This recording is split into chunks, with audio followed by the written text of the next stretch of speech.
Hi, everyone. Welcome to Fight Net Radio. Lee Honish, Andrew Labouche, and sadly, Miguel Antonio Barragon, who's using his morning voice. See, I wanted to come in energetic and bright, and then there was this slow drawing Miguel. Miguel, how are you today? Now's your chance. Good morning. Trying to sound a little bit more uppity and not like Eeyore or whatever the hell that Pooh character's name is. But I'm doing well, thank you. Thank you for asking. Just waking up this Sunday morning. Nobody does. I got up at 5 to drive back here to do the show on time from lovely Lost Hills, California. Andrew, how are you? Very good. Hey, it was Igor, I believe. And was Winnie the Pooh a girl or boy? A boy. See, I seen something said he was a girl. Oh, maybe he's non-binary. Oh, that's the end thing. Wow.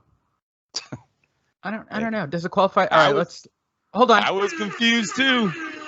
That qualifies. Non-binary qualifies for a drink moment. Yeah, sure.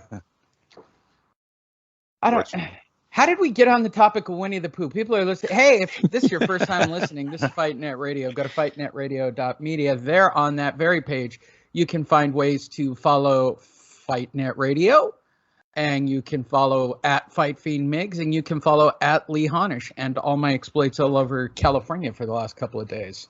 Good photos on my part.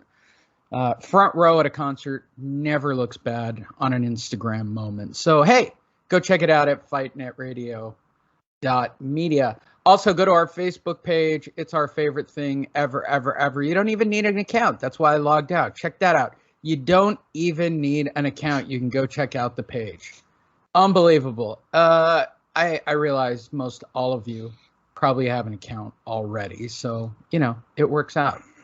And this show is particularly about boxing. So if you're looking for a show about Winnie the Pooh and somehow you wound up here, then I guess you got a bonus today. Coming off the heels of an amazing... Winnie's kind of a girl's name. Winnie is definitely a girl's name. And you can hear it in his voice. It has that female tone to it. I'm thinking that meme was right, Lee. I don't know, man. I might have been wrong my whole life. He is wearing a crop top. Who knows?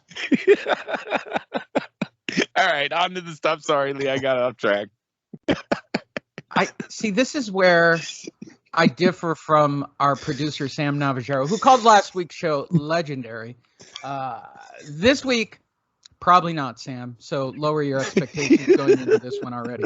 You've already gotten 5 minutes on Winnie the Pooh, and there appear to be a lot of stories. And I know I have a contest for today's show, and I want everybody listening to play along.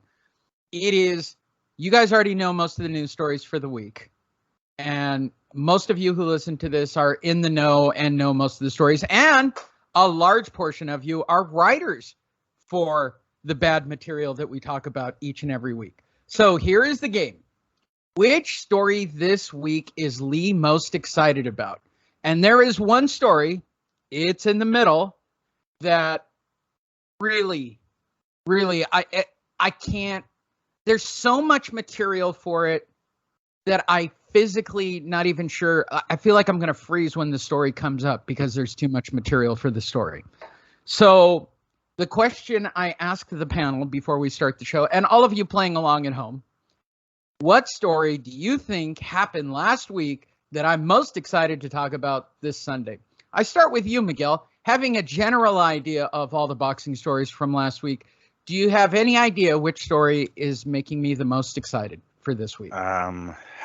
Well, I suspect there's one obvious one, but knowing you're going to throw us a curve and it won't be that one. Is it? Well, I don't want to break the news. I mean, I want to say break the news, but spoil the show already. But are we going to talk about Oscar Valdez? Is that the one that you're most excited about? No, but it's in there. It's not the one I'm most excited about. You're going to throw us a curveball. No, it's not a curveball. It's a big story. Andrew, do you know the story? Do you want to take an early guess?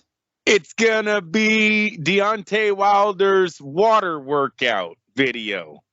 No, but you might want to send that to me to make sure that it's in on the show. page. Oh, it's on the page. We'll go over to Facebook and check that out. It's awesome. Is it? You got to think of all Lee when you see Deontay's. So you're saying that it's on our Fight Net radio page, which, by the way, you don't even. I gave it too much. Lee's going. Oh, I'm already into it, dude. Like, I'm already losing my mind about it conceptually, right? So, as I said, you don't even need to be in your Facebook account. You can just click on it. Look, it just comes up. How cool is that? So let's scroll down. And, hold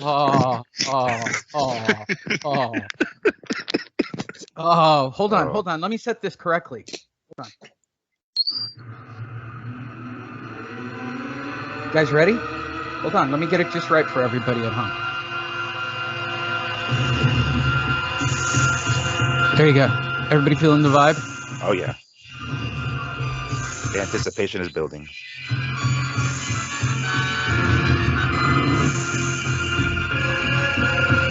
My music's way better. The Drago music works.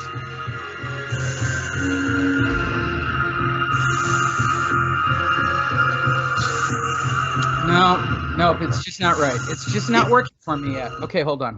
Not that one. No. Does he have braids or something, or like dreads? Hold on. That one just didn't do it for me. Let me try again. Okay, let's try. Let me try again. Give me a second. All right, here we go.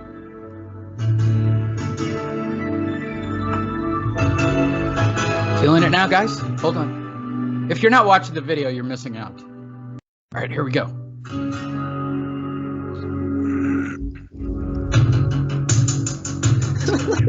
Yes. Let's go.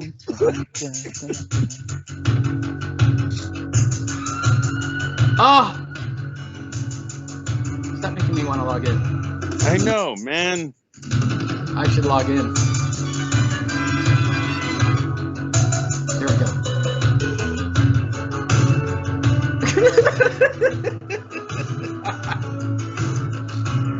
If you're listening to this going, what the hell's going on? This is why you got to go to Fight Net Radio on Facebook, because this video is coming out by itself with the music. I got to redub this. That's a very good song, Lee. It's perfect, right? Yep. Look at that. Look at it. All right, let's see. He's a shark cutting through water. Watch out now. What the? He drowned himself. He got knocked out. By the waves. This The is current. supposed to be The current knocked him out. in the water. That's a funny joke. Ay. Oh. Oh my God. Hold on. Does it work with everything? Hold on. I think he was supposed to be a little deeper, but it works. When he got maybe it was deeper, but the guy's huge. I mean, he knocked himself out in the video. I mean, that's kind of unique. I think What the current, a way to start the knocked him show, out. Andrew. Good job. All right, hold on. Let me try something.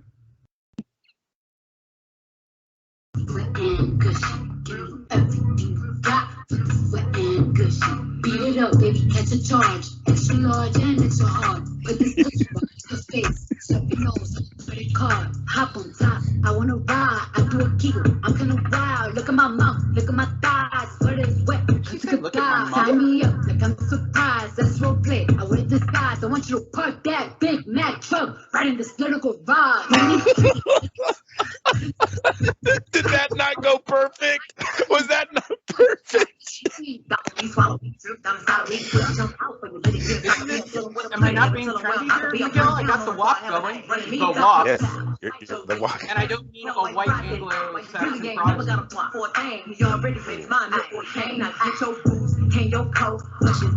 Knocked out by the water. The fact that they slowed it down to do the wavy head thing at the end of it Yes. is so good. You know. Another thing is, I didn't think he was that great of a swimmer. He went underwater for quite a few didn't. seconds They slowed there. the video down. They slowed the video down. Oh, so you think he just like went down and came right back up? Yeah, I do. Yeah, for a couple Okay, all seconds. right, Yeah, all right. Definitely not that It's long. a well-known fact that black people don't know how to swim. Oh, wow. Well, no, I was just gonna say he didn't go anywhere. Like when he comes back, he went like what 5 feet maybe. He's like, come on, Deontay, you gotta put a little more That's effort. all I into got out your... of you was a whoa on that one. Yeah, I An mean, come Olympics on, winner man. Like, who was you black for got to about go there every weekend. That's you, man. That's every weekend. yeah, it's I very can't sad. talk about white guys. I got to talk about everybody Nah, else. No, you don't. You don't Yeah. really have to. Actually, Caleb Plant is going to try my patience today. He really is. Yeah, Caleb You're is going to try it. You're definitely right about that. He's lost his fucking mind. Yeah, he's starting to get a little annoying, that guy. But hey, I get it. He's trying to sell a ticket. That's how I got to look at it, Lee. But we'll get to that story. But I definitely feel you on that one. Right, he's completely out of control. Wow, I just spilled coffee into. That is such a bad thing. Let's hope it doesn't break anything. I'm trying to dry it. I can't find anything to dry it with. All right, entertain the audience for a second here. Hold on. It said sharks in the water. I thought he was supposed to swim a little bit farther. Yeah, well, maybe he was further because he's a tall dude. So maybe it actually was deeper, but the water, came up to only to his waist or whatever the hell it was in that video. Yeah, I don't know. Yeah, I don't know what the video is supposed to represent because the resistance workout, right? He's supposed to be neck deep. Yeah, correct. Right, exactly. I mean, unless it's for his legs, which maybe he does need the extra power in his legs because it didn't work out for him last time. And well, in that case, he should be jogging the shoreline, not doing little circles. Yeah. Mm-hmm. Exactly. So yeah, I was like, Deontay, I don't know what this video is doing for us here. It looks. When you said Ali, I was actually thinking of those photos of Ali under the pool, right? I was like, oh, here we go. He's gonna do that thing, right? McGregor's done it. Everybody's done it at this point. Right. I'm waiting for someone else to do it, and then I see him on the beach. Where is he? Miami or something? I can't tell where he's at, but. Oh man. Yeah, I have no idea. But I was like, I don't think you're doing it right, buddy. Yeah. You got it's a good idea. Maybe he's in Jamaica. That's why he went with the dreads or the braids. And I just when he went underwater, I thought he was gonna come up right in front of the camera. I was like, oh, he's in, he came up 10 feet or 5 feet from where he was. I was like, what the hell? You just lay down and then come up? Are you guys really gonna let this whole Bombsy Squad till this day shark into water thing that he put underneath? That's just as good as the whole video itself. The fact that he played this up as Bombsy Squad, #Bombsy Squad, which by the way, I guarantee has been tweeted less than if you didn't know, you can do hashtag trends. I want to know. Okay. I want to put in a hashtag trends insight. I'm going to have to look into this. This is like a research project for all his cool Bombsy Squad and shit like that. And see if there's more than 1,000 tweets. I suspect it's going to say less than 1,000. Well, that was a fun way to start the show. Hi, everyone. Welcome to Fight Net Radio. Lee Hanna, Chandra Labuschagne, Miguel Antonio Barragan. And what an introduction, huh? Solid 15 minutes. That's because football hasn't started. Normally, this spot is occupied by Andrew's rants about the Raiders for the next 16 weeks. I doubt they'll go to the playoffs. The Chargers. And my no rant whatsoever about the Chargers. They're not going, Andrew. Get a grip on yourself. No, I know. They said we're tied 7th, though, for the Super Bowl victory, Lee. 7th. Yeah. My cousin was really excited about it. And then about 5 minutes later, he said, we're one injury away from being in trouble. And that really had me doubting my 7th-ranked Super Bowl victory. So I was like, fuck, well, you just brought me down. You're in the division with Kansas City, just like me. Okay, let's face reality. Other than us beating up on each other or beating up on Denver, because Denver just sucks this year. Football talks are going to be rather short, to be perfectly honest. Las Vegas announced it took a bet of $100 that the Chiefs would have the worst record in the NFL. If the man wins this bet, he wins $50,000. Well, good for him. I picked Patrick Mahomes as my quarterback for my fantasy team, and I don't think that I'm wrong. Do you think he's praying for injuries across the board? He's not even praying for losses, Lee. He's hoping guys get their legs broken. What happened last year, right? Carolina lost Christian McCaffrey in the first week. Saquon Barkley was out in the first couple. Yes. Like everybody Yes. was out in the first 2 weeks of regular season. Yeah, no, I like you. A type of bet like that. That man's having evil thoughts on Sunday. Voodoo dolls are out. Like he's not thinking of losses. He wants Voodoo Patrick dolls. Mahomes. You know what? If he hits the bet and he comes out with a line of voodoo dolls, I'm going to ask him to be the first sponsor that I've ever openly campaigned for outside of VIPfrontrow.net for all your video needs. Hey, this show's about boxing, so let's talk about it. Where we left off last Sunday was before a fight, and then the fight happened, and the three of us were unimpressed. So let's start right there. Jake Paul versus Tyrone. Tyrone. Do you need an E for Tyrone? I swear to God, You do. It's Tyron. it's Tyrone? All right. Tyron Woodley. I still think it's Tyrone, but whatever. And somebody just didn't put the E on his birth certificate. But I digress. His mom's Oh, like, is his that name is fucked up? Tyrone. And then the lady's typing in, it's like, I know how to spell this. I forget. T-Y-R-O-N. Tyrone. No, it's Tyron. Whatever. Oh my God. Hey, there was a fight that happened where Tyron thinks he won and Jake thinks he won. And there are many stories that are going to come up after this about what the two of them felt about the fight for the last week. But let's start with the actual fight and where we left off. I start with our resident Teddy Atlas. That's right. Miguel is an expert of both MMA and boxing, just like Teddy Atlas. Right. Did he take him down? The takedowns. Did he get the takedowns? Yes. Did he take him to the floor? Did he take him to the floor? Did he take him to the floor? He had him on the floor. Yeah. There was a lot of floor in the floor. Did you see the floor while he was on the floor? All right, Miguel, give us the general critique. Well, I mean, it was nothing fancy. We didn't expect anything spectacular. I mean, we know better. Everyone else did. All of Jake Paul's fans and followers and whatever, Instagram followers or YouTube, whatever, subscribers, they all expected some spectacular knockout because they probably had no clue who the fuck Tyron Woodley was. But Woodley, in typical Woodley fashion, froze. His nickname is the Chosen One. That has been recently changed to the Frozen One. He didn't do jack shit for several rounds, other than one hard-ass like right hand that sort of sent Jake careening to the ropes that should have been called a knockdown. But either way, even with a 10-8 round there, one judge had Jake Paul so far ahead, it was ridiculous. But I mean, it wasn't like Woodley wasn't doing anything or was doing anything anyway. But I mean, the right person won. Jake, even though he was moving back the entire time, it was really more so like him throwing more jabs. Or well, let's take a look at some of these stats here. Was he throwing more jabs? Because that's how it felt during the fight. Woodley, yeah, I guess he didn't throw that many. Neither of these guys threw many of anything. I Look mean, at that. Oh, that's jab. disgusting. Look Yeah. at one jab for. It was a lot of posing, a lot of feints, a lot of stalking, very few punches thrown landed. I mean, I was actually expecting more from Jake Paul, to be honest, because he's the one that comes out usually swinging hard with more confidence. But I mean, I think once he and by the way, I was actually pretty impressed with Woodley's cardio, even though he didn't do much, but he was there. You know, I was like, he bulked up. As you can tell, he normally fights at 170 and he came into this fight 189. And I was like, I'm thinking he's going to get tired and, you know, start gassing out. But it was actually Jake Paul who was sucking wind towards like the fucking 4th or 5th round. He was already like, how many rounds was that? It was 8, right? Yeah. 8. By the 5th round, man, damn, Jake Paul was just sucking wind. And you know, I get he's a young cat, right? And he kind of like thinks he can take on the world or whatever. But when you're at the fucking weigh-in and you weigh in, and then afterwards you're eating like Raising Cane's chicken on stage as you're being interviewed, you probably shouldn't be doing that if you're going to be sucking wind in the 5th and 6th fucking round.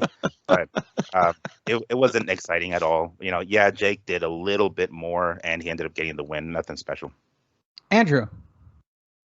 Oh no, I got nothing, Lee. Okay, cool. I didn't watch the fight. Yeah, go ahead. All right, cool. And see, that's all the time we gave the story. But trust me, this story is going to come up again. Moving forward. I heard. Oh. I know what you're talking about. There's several stories, but I'll give you everybody at home a hint. None of those stories are what excite me this week.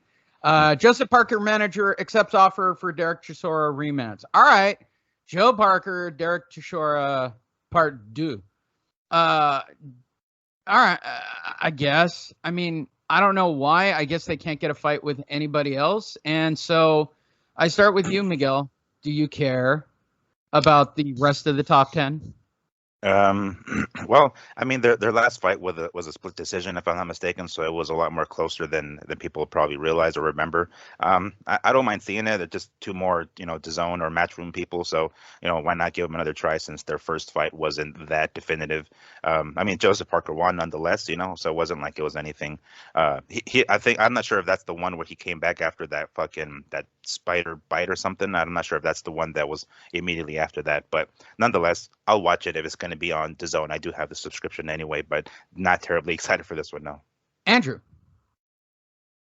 No, I'm not excited. Okay. And moving forward, see how the stories work this week? We're just cruising right through them. Amanda Serrano still aims to become undisputed at featherweight. Please hold, everybody. Are you wondering if this is the story because maybe there's a tie-in to Katie Taylor? You would be wrong. The only thing that matters about Amanda Serrano still becoming undisputed featherweight title is obviously some kind of bizarre clash between her and Katie Taylor. And I, being the only one interested because I think Katie Taylor's hot, really don't care. And this is about all the time I'm giving this story. Thank you. Moving forward. Jake Paul, first story. Here's your first comeback. Jake Paul, Conor McGregor needs to sober up, get back in the fucking gym, then we can fight. You gotta love Jake coming off his Tyron win. So he's now moved on to, we're on a path to a lot bigger fights. This is him already double talking on doing the rematch. I'm salivating too because I'm getting warmed up. Conor McGregor has a lot more to focus on besides me right now. All right. I guess this is now a topic with the Paul brothers. I start with you this time, Miguel. Jake Paul, Conor McGregor. No, thanks. No, I wouldn't. I mean, like, if we're gonna go as far as predicting how this one is gonna go down, even with this dude, with Jake being as big as he is, McGregor is a better boxer than pretty much everybody that he's fought up to date. So I mean, it's probably not a good idea, even as small as Conor is. Not to say that Conor would necessarily knock him out, which is possible, but I mean, at this point, it's stupid. It's obvious. It's an obvious cash grab. We know what's going on already. Triller's probably busting their nut over this one, or Showtime, since they got the contract with Jake Paul. Yeah, Showtime, exactly. Steven I'm just not. No, I'll pass. Andrew.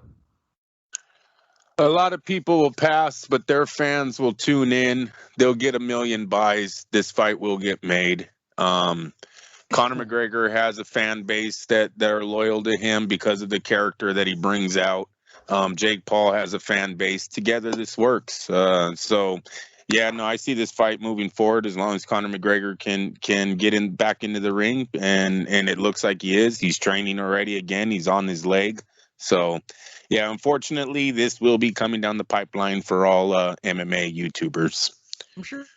No, I think he's in good shape for an average guy. He's not in the boxer shape that we're used to seeing him in, right? What was the highest he fought at? It was 154, I believe. He made it to 160 for Bernard. Oh, there you go. Yeah, 160. So he's 20 pounds over where he usually is, and that is going to show a difference there.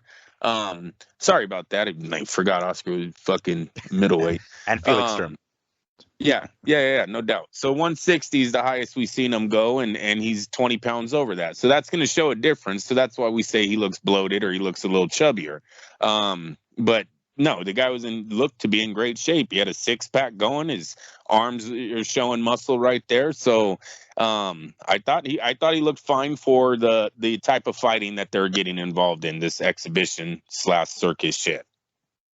There you go. Moving forward. De La Hoya again makes the news. The musical acts have been announced for September 11th. For those of you that were on the fence about purchasing, and don't worry, we're going to talk about all the big changes to this fight card coming up because we take the show in order. First, let's talk about these amazing musical acts. Let's see. Triller, Legend, the event. Yeah. One an amazing night, like never before seen duets, world-class fighting, truly not to be myth, said. Let's go. Okay, the event is produced by Triller, creator of So You Think You Can Dance. Will be hosted by Snoop Dogg. Why wouldn't you just make this simple for everybody and just like put the? Okay. Just keep reading though. Gente DeZona.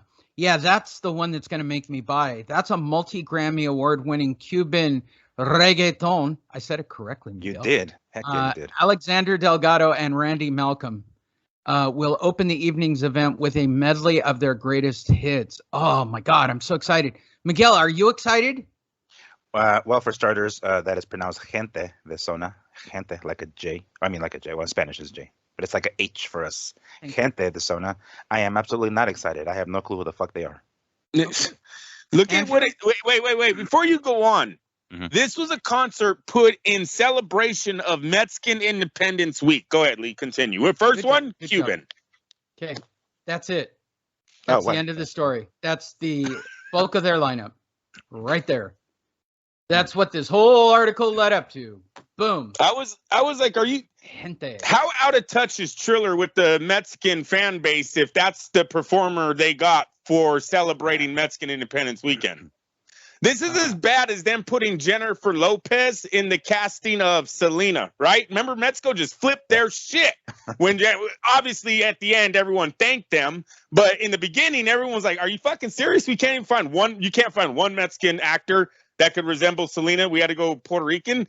Triller, out of touch here. I don't get the connection between the performer and Mexican Independence Weekend. Don't get it. Moving forward. Hey, more about Jake Paul.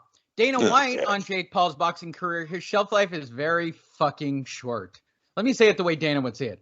His shelf life is very fucking short. I got to say this. The most compelling thing that I know about Dana White right now are these little cooking things he does at the UFC kitchen where he just eats bad food, and it's great. Like he tries the latest bad food. That's the whole show, not the Contender Series. It's just Dana eating crazy shit, and it's pretty awesome, I got to say, because he gives you his real opinion about these snacks. Do you agree, Andrew? Is his shelf life really fucking short? Yes, I agree with Dana White for the first time ever, but life is hard for Dana White right now when you're talking about this YouTube brothers. They're beating the shit out of MMA fighters. They're making MMA fighters look fucking very amateur in the boxing ring. We're talking about a sport here a few years ago that they're acting like these men could step in and fight professional fucking boxers, people. Professional boxers. This is a sport that one time said a girl could beat Floyd Mayweather. This is that fucking sport. And now you have YouTubers that are making these guys look like amateurs. And then on the backside of it, they turn around and tell the media, I'm making the most money I ever made in my life. It is not a good time for Dana White right now. Yes, Dana White soon needs one of these MMA guys to knock the fuck out of the Paul brothers, or their sport is going to look bad, worse than it already does. Miguel? Yes, I absolutely agree. It's got a short shelf life. I mean, just looking at some of his Twitter tweets, I'm talking about Jake Paul here. He recently, after the fight, says update status or status update retired boxer, and then later unretired. It's like, I think he got a feel of what the punch is of an actual professional prize fighter. He's like, oh shit, that kind of spooked him a little bit. And I'm sure he was debating already leaving the fucking sport. So yes, absolutely. That whole list of the people he had on there, right? We saw all these other people's names on this list of people that he's trying to take out, right? And that's just all bullshit. Obviously, we understand that. But yeah, as far as like a long shelf life, absolutely not. I wouldn't be surprised if he's going to milk this until basically he looks like crap and nobody's buying the pay-per-views any longer. Then we know the well has dried up and then he'll stop, but it's going to be a very short shelf life. There you go. Is it true that he has 4 pay-per-view fights though? Or of all his fights been on pay-per-view? I believe so. Yeah, even the first ones with Triller that he was on the undercard, they were pay-per-view as well. Yeah, he's got a long pay-per-view life when you're thinking MMA stars, though. Not too many MMA stars get as many pay-per-views as this young man's doing. Well, think of it this way. He's had more pay-per-view appearances than some of the heavyweight champ. Oh, okay, let's just go with former heavyweight champion Andy Ruiz. This guy has more pay-per-views. Oh yeah, Lee, but we're not talking professional boxing. See, he's not calling out Andy Ruiz. He's calling out MMA fighters, and he's winning. So you can leave boxing out of this argument. That's why I'm telling you, it's very Antonio Tarver called out these brothers. None of them responded. Antonio Tarver's a legit champion in the boxing world. He has one of the most famous knockouts played on the internet against Roy Jones Jr. What's the fucking problem? He called you out. Let's do it. They didn't even fucking mention his name. They know what's up. And don't act like Tyrone Woodley. I don't even know the dude's fucking first name. Don't even act like that man's bigger than Antonio Tarver, because he's not. They would have gotten just as many hits putting Antonio Tarver on there as they would Woodley. So, no, these guys are not calling out boxers. They're calling out MMA guys. They're making MMA guys look rich and making them look like amateurs. This is all bad for Dana White in a sport where they were consistently fucking saying on air, these are the best strikers in the world. He's fucking will beat this guy. He'll beat that guy. Shut all that shit up. You can't even beat a fucking YouTube star. Next. Jake Paul, Woodley hit me with a good shot in the 4th round, but I proved I have a chin. All right, let's talk about the one and only punch within the fight that he talked about literally 3 days after the fight. I start with you this time, Andrew. Well, you didn't see it at all, Andrew. I did Miguel. see the punch. Wait a minute. I seen the punch. It was a knockdown. That was bullshit that wasn't called. The kid looks like he's literally laying down in the ropes. See, the ropes didn't just hold him up. Like, he's fucking laying in the ropes. He's down. It's over. Like, that was bullshit. And if that's the only point that could have swayed the one judge either way, well, then Woodley has an argument that he should have won that fight. Haven't really heard the guy make too much of a fuss about it, though. Miguel. Yeah, I mean, if I remember correctly, the scorecards had Paul ahead a couple of rounds. Even with I think one judge might have had it a draw or something, and the other two would have still had it for Jake, if I'm not mistaken. I don't remember the specifics, but yeah, I want to say that's something along those lines. But I mean, even with the knockdown, still Woodley didn't do jack shit for the majority of the fight. Moving forward, Ugas. Yeah, you remember him. He's from 2 weeks ago, but yeah. Let's talk about him again. Difference if there's a rematch with Pacquiao is we will be even better prepared. Ugas, now feeling the no pressure of having to fight Pacquiao again, can now talk all the shit he wants because there's no fucking way the PBC is going to make this fight anyway.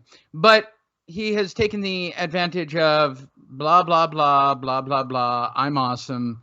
The main difference, if there's a rematch, is that I will even be better prepared.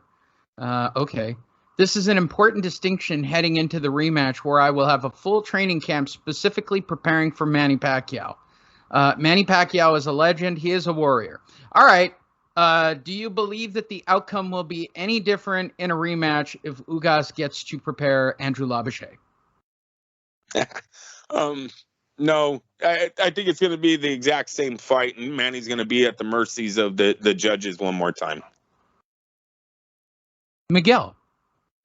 I would like to think that Manny would do something different, but he doesn't really fight that different. I mean, he's pretty much the same fucking thing. And then now that he's getting older, like let's say the fight happens, I don't know, within another year, he'd be 43. I don't think it's going to get any better for him. Obviously, he's getting older.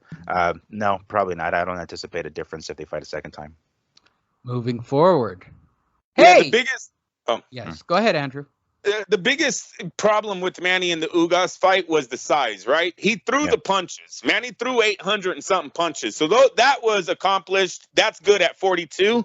The problem was they credited him with only landing freaking not even half of them, right? And so that's what looked really bad on paper was that Manny missed so many times. Can Manny change that? Manny's going to have to find a way to get on the inside of Ugas and land a lot more punches to try to get this victory. But yeah, that's the only thing he has to really change is to see if he could try to get on the inside. And at 43, does he really want to go through that type of war? In the 12th round, that might be a glimpse of what it looks like when Manny tries to go in for the kill at this age against a guy like Ugas. I think it's hilarious that you're talking about this like the actual rematch is going to happen. It's cute. I like it. It's kind of an adorable thing, Andrew. I like it. Like, you live in a world where you think that they'll actually make that fight. That's funny. It's just not going to happen. Moving forward, Jamal. Which herring, one of the herrings, and not the fish, is fighting Shakur Stevens for October 23rd. All right, this is where you guys get to be nerdy, so I start with Andrew, the nerd. One of the herrings, Jamal, I don't know which one. versus Shakur Stevens. Are you excited? Yes. Yeah. Sorry about that. My daughter was crying. I was trying to mute it out. Yeah, it's okay. Yeah, of course I'm excited for this fight. What are you talking about? One, there's only one Herring in the sport. Jamal Herring. Are is you his sure? name. Yes. What are you talking about, Lee? Yeah, I'm sure he's a twin Carlos. too. No, I think he's a twin too. Oh my gosh. Isn't there a Jamel and a Jamal? Yeah. Oh my God. This is a good fight, Lee. This is a good fight. Yeah. The only thing that is kind of a downer is that, these guys kind of know each other outside of the ring. They're saying they're going to put their friendship to the side for this one. And hopefully they do. But history shows sometimes when two friends outside of the ring get in to square off, they're not going for the kill, right? There's a whole lot of hugging going on. So you're going with the frenemy approach, but they'll box the crap out of each other. They'll spar. Yeah, it's going to be a point system, right? It'll be a points game. That's what history shows us when two guys, stablemates, friends, sparring partners, when they get in the ring and make money. You're saying it's not like Antonio Banderas and Woody Harrelson and Play It to the Bone where they beat the shit out of each other? Yeah, or Rocky, right? Didn't Creed and Sylvester become real good friends, yeah, right? But he got a black eye from him in the third fight when they were friends. Just saying. Miguel. Yeah, I'm pretty hyped up about this one. I do agree with Andrew. I'm pretty sure they're going to go the full 12 rounds. They're going to keep the the WBO belt in the top ranked stable. I suspect. Well, I mean, we kind of all figure that Stevenson's going to take this one, right? He's going to take the belt, and Herring is going to willingly give it out and be like, here you go. I'm going to move up to 135. Here, grab this belt. I'll grab the next belt, and we can all be champions together. Yay, top rank. Do you think there's going to be a switch out of Herrings under the ring? And yes, I think one's going to hop under the style, ring. yes. And then there's going to be the fans telling the referee, like, he's under the ring. He's under the ring. He's under the ring. Mm-hmm. Moving forward, Aracende Lara vacates the WBA 154 title so he can call out Murata. Oh, of course he did. Why is everybody so angry with the WBA and vacating all their titles? And who do they want him to fight that he's staying away from it? I turned to my resident nerd, Miguel, this time. Who is he avoiding by dropping the WBA title and going after Murata? Well, isn't Murata the actual champ? Like, isn't he like this dude is just like an interim champ or something? Because I mean, if we're going to start eliminating belts, yes, the interim one is the first one's going to go. But last I remember, Murata is the actual champ, no? Okay. And is it? That's at middleweight. That's not at junior middleweight. Junior middleweight, but yes, middleweight. Yes, Murata's the middleweight. Yeah, he's the super middleweight title holder. Moving up because Murata has not fought since December 2019, Andrew. Yes, but I think Lara's moving up, you guys. Yeah, I'm pretty sure he is. Yeah. So yeah, the class. Yeah. Yeah, so it might be one of those things where they're giving him a title shot right away just because he holds the title under the next weight division. Could be something like that because the last time he fought, I want to say was when he knocked out that Lamana kid. It was bad on PBC. Oh, yeah. It was like first round. Yeah. Yeah. First few seconds, it was a bad knockout. And I believe that was still at junior middleweight when I was watching that. So yeah, he's moving up. It's a good fight. Lara's very old though. I don't know which Lara to expect. The kid that he knocked out was a prospect. Nobody with the big amateur background coming into the sport or anything like that. So it wasn't a huge win. It was a great knockout. Could get knockout of the year, but I don't know if it was a type of fight where you say he's ready to go to middleweight and fight the big guys now. I don't know where Lara's at in his career. So Murata's a good test. He's a solid chin, good fighter, comes to exchange blows. Lara backpedals a lot. So look for Murata to be chasing him in that fight a lot. And this is not the story I'm excited about. I figured you wouldn't. And yet another Jake Paul story. Oh my God. Jake Paul's cryptic, I might retire quote bullshit that happened. I'm only 24. I'm changing. I'm growing. I'm learning a lot. I'm going through ups and downs. I'm making mistakes, but I keep my head on straight. No, you don't. I'm just going to go back into the gym and we'll see. Anybody think he's going to retire? I start with you, Andrew. I liked where Miguel was going when he said that he thought he took his first big shot in the ring and it might have scared him a little. That's happened to many men that have stepped in the boxing ring. Sometimes things are going great for months before you first get your brain rattled, and when that happens, you start rethinking your whole life choices. Right? That could have been possible in that night when he got what looked to be dropped by Woodley. But then, as soon as the nerves went away, they start talking money, they start talking opponents, and here he is thinking he's going to get back in the ring. And it is a little bit, maybe he was just joking around, you guys, but there was something to that. I want to retire right after that fight. Could have been what Miguel was leaning on. Miguel. No, I mean, I think once he was able to kind of shake it off, and I'm sure Cindy Lauper was playing in his brain when he was going down. So he's like, you know what, I can probably come back to this a couple of times and get some more paydays. So I don't think so. I think in typical Jake Paul fashion, just trying to gather some interest, get some more interest, and be like, oh my gosh, no, he's going away from the sport. Oh my god! And then when he comes back, of course, like, oh my gosh, it's a big fucking deal that he comes back. And then the rumor starts, oh, well, he only has a couple more fights in him, and then like, oh, you have to tune in to watch Jake Paul's epic, career-ending fucking fight. So it's just. No, I don't believe it one bit. I'm pretty sure dude clearly knows there's still plenty of money to be made here, so I don't see him going away anytime soon. Moving forward. Woodley, Jake Paul is being a coward, trying to back out of the rematch. Yep, as expected, the rematch is now not happening. He's trying to back out of it, said Woodley. And by the way, this was on the 31st or the 1st? The 1st. By the 1st, we're up to the 5th. So 4 days ago, he's trying to back out of it. He's being a coward. I'm calling you out. You're being a coward. I'm willing to be a man of honor at the end of the day by getting a Jake Paul tattoo. He made a new deal since one that makes the bets. Now the bet blew up in his face. Let's do it. I'm willing and I will. If I've got to get my own tattoo artist, I think I'm sliding to LA. Let's get it cracking. All right. Is this rematch going to happen? Andrew? No, because no one cared about the fight. The fight didn't hold that, it wasn't exciting enough. No, they talked about the single punch, but overall Woodley did not sell it. I don't think he deserves a rematch. No, sir. Miguel? No, I don't anticipate this happening a second time. I'm pretty sure Jake Paul is going to move on to bigger names or more, other retired fighters that have bigger names than Woodley.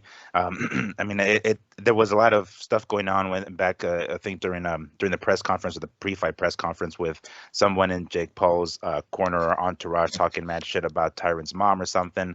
So they're trying to build up even more beef prior to the fight. Well, the fight ended up being a dud as far as entertainment goes. So I don't feel like I mean, if you want to look at it from Jake Paul's perspective, well, he was in the ring with Tyron Woodley, and Woodley didn't do shit besides that right hand.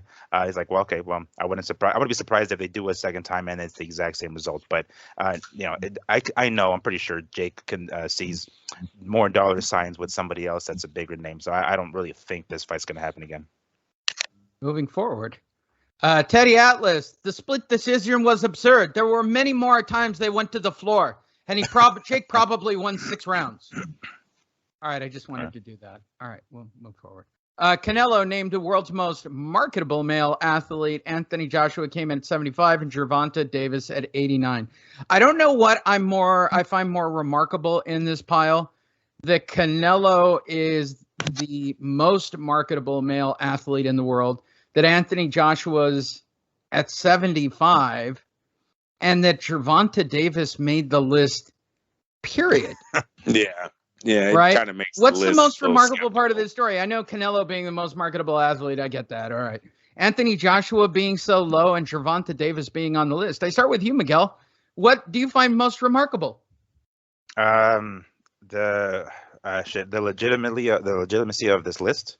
I don't know who the hell put this list together or what the heck, but I mean, we all know, we all know that Canelo is one of the cash cow right now, or at least one of the top cash cows in boxing, if not the.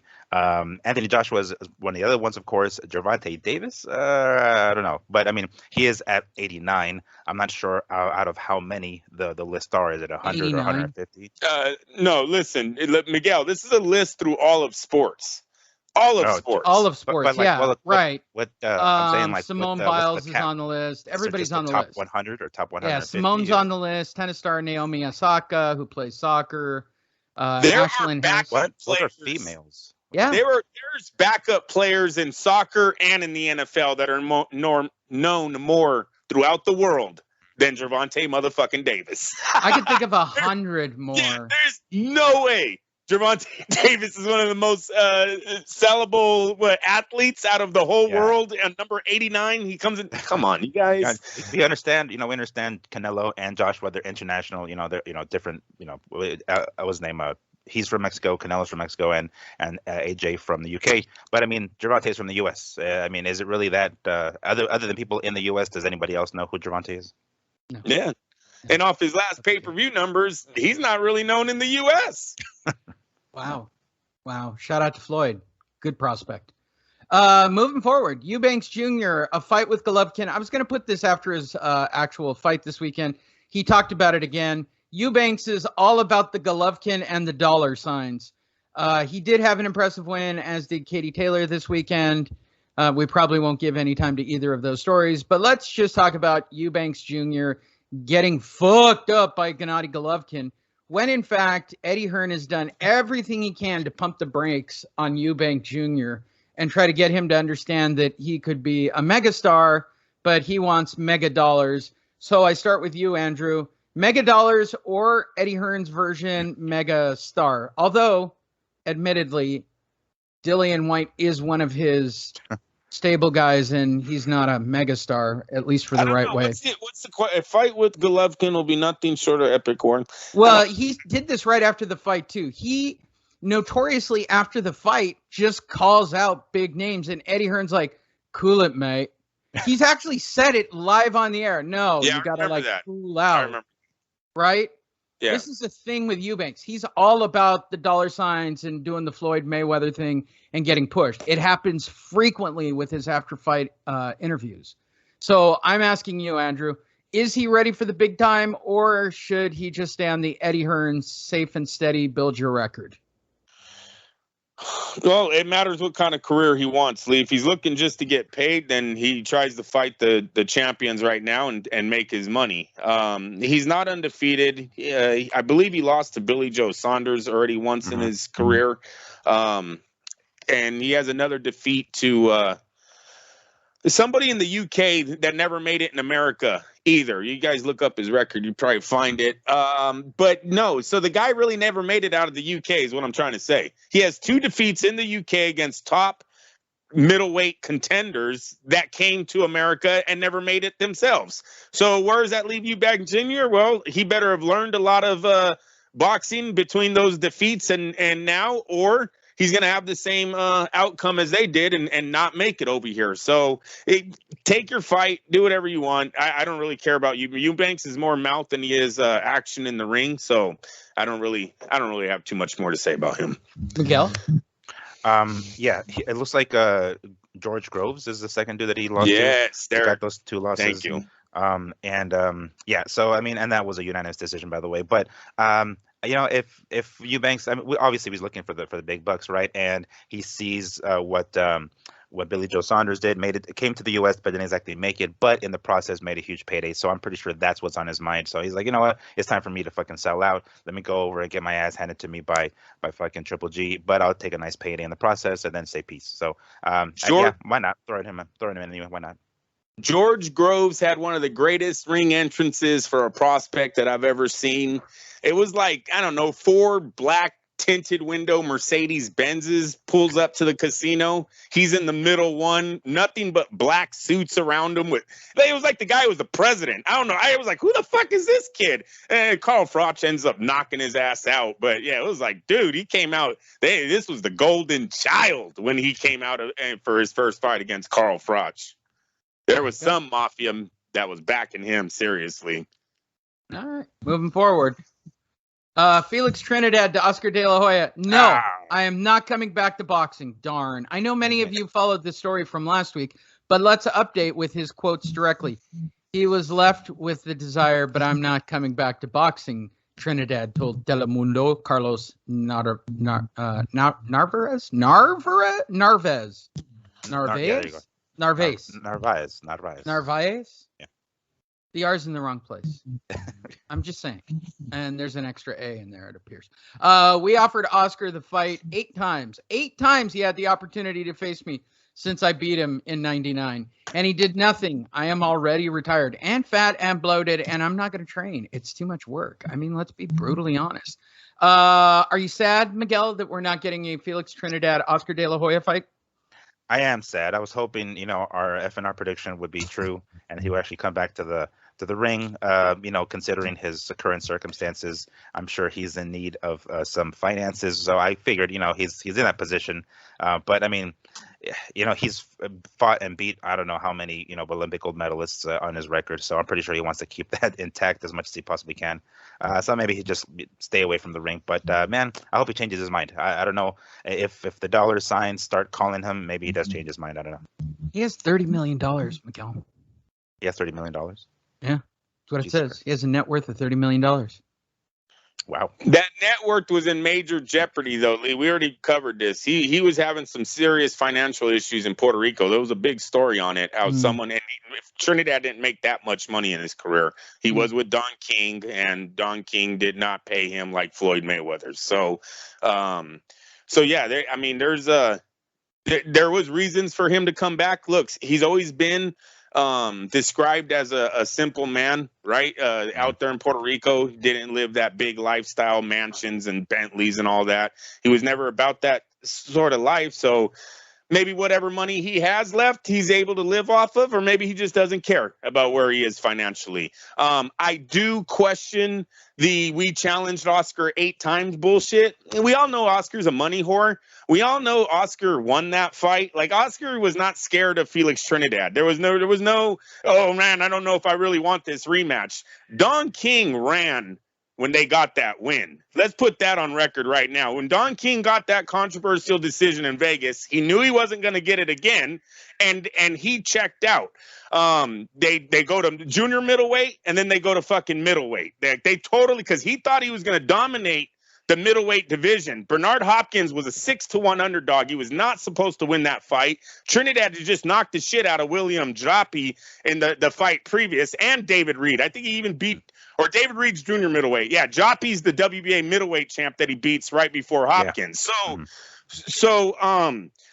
So he was supposed to dominate that one, and then they were going to do a huge potential light heavyweight fight with Roy Jones Jr. Never was there any talks of, I'm going to fight Roy Jones because I've offered Oscar a fight 8 times. He just doesn't want it, people. He just doesn't want it. There was never that kind of talk, and that would have been all over the news if that was true. So that's the only thing I question on this story is Trinidad's bullshit about he tried giving Oscar a rematch. That's a lie. Okay. Did we cover it? Is it covered? I think we covered it. Yeah, no, I think he has bad dreams of Oscar's punches landing on his face. That's why he never wanted to get back in the ring. You guys got to remember, that fight was huge, man. They said that was Taylor. That was Leonard Hearns of our era. 2 undefeated champions, big-time punchers. Like, this was everything. Dude, that fight is fucking 9-3. Easy 9-3. You can't go any lower than 8-4. Oscar had no problem. In the 9th round, fucking HBO is like, outclassed is too small of a word. Whenever they describe a fight like that, it's not even close, people. Cool. Moving forward, you guys are all fired up again today. And this is where producer Sam Navajaro goes, no, you're downplaying your attributes. I'm doing nothing but sitting quietly while these two shine. Yet again, the first of our white boy stories, Caleb Plant. Yes, I'm still dating the white female. Everybody take a deep breath. I will attempt not to lose my fucking mind on the first of our Caleb Plant stories. Canelo's a great fighter, but there's no way that he's better than me. I don't even... okay, I got to see what you have to fucking say. I mean, he's a great fighter, right? He's been around for a long time, and he's accomplished a lot. But, within his first 30 fights, I was probably fighting better competition than he was in the amateurs. I'm a Golden Gloves national champion. I'm an Olympic alternate. But, I know. I love it when people know. But, I know. No. What do you know now? He's got experience on me. But everybody that I've ever fought has had more fights than me. So experience is a factor, but it's not determining factor. It's not what? So experience is a factor, but it's not the determining factor. Actually, in boxing, it is. Yeah. It is. And most all sports. Lee, I've even heard it in horse racing. Continue. Andrew, did you know? So he's a good fighter, but there's no way that he's a better fighter than me. And I truly believe that in my heart. Do you think he truly believes that in his heart, Andrew? I do believe. Yes, I do. This only him. Miguel. Yeah, we're back to PBC guys thinking and believing again. So yeah, I'm pretty sure he does think that he thinks that. Yeah. Okay, cool. Moving forward. Shakur Stevens, Top Rank loves Valdez. That's why they don't want me in the ring with him. Really? That's your theory? That's your theory about Valdez? Honestly, he talks about you probably more glowingly. Joining us on the show. Let me on already. All right. I'm down, Bob. Good morning. Hello, Bob. Top Rank to you. Top Rank Bob. You don't just get to call me by Bob. Sorry, Get it right, Top man. Rank. Well, of course I love Shakur Stevenson. He's a singles hitter. He does it each and every fight. He gets me a single and makes me like 5% on my money. Valdez, 6%. Personally, I don't give a shit about either of them. Well, what the fuck? I currently don't have the heavyweight championship really wrapped up. Tyson Fury's jacking off in a corner with the AIDS. I'm trying to make shit work here. I mean, try to understand it from my perspective. Andrew Labouche, do you think that I love Valdez more than I love Stevenson? That's a tough one. I don't know how the futures of both fighters are going to pan out in Top Rank size. Steven, they might love Valdez today, but Stevens might be the fighter they love tomorrow. So it's a real tough one, Lee. They're not on the same path right now. For what happened to Valdez this week, we'll see. Stevenson is probably in a better place right now with Top Rank than Valdez is. Miguel. Yeah, I agree with that. I mean, they're trying to make. We all know Stevenson's going to be the next big star, or attempting at least. That's the next on deck as far as one of the Top Ranks next superstars. So no, I absolutely do not believe that they fucking love Valdez. I mean, with what happened recently, I'm pretty sure that at some point in the near future, they're going to start distancing themselves from fucking Valdez, Top Rank I'm talking about, and who they're going to fall back on. Of course, they're going to fall back on Stevenson. He's the next guy in line. Actually, I was thinking about the next story. Oscar De La Hoya, until he tested positive again. Thank you. I'll be back later in the show. Oscar De La Hoya not concerned with Belfort's PED controversy. Yeah, Oscar De La Hoya was asked about PEDs and Vitor Belfort because they go together for him like chocolate and peanut butter. And this is only a few days away from, I don't know if I actually got it in there. For those of you who don't know, not only was this come up, and then within a 24-hour period, he's not doing the fight. Let's talk about both of these things right now and try to knock out. He at least posts a video from the hospital bed. Like, he might have been drunk or he might have had COVID.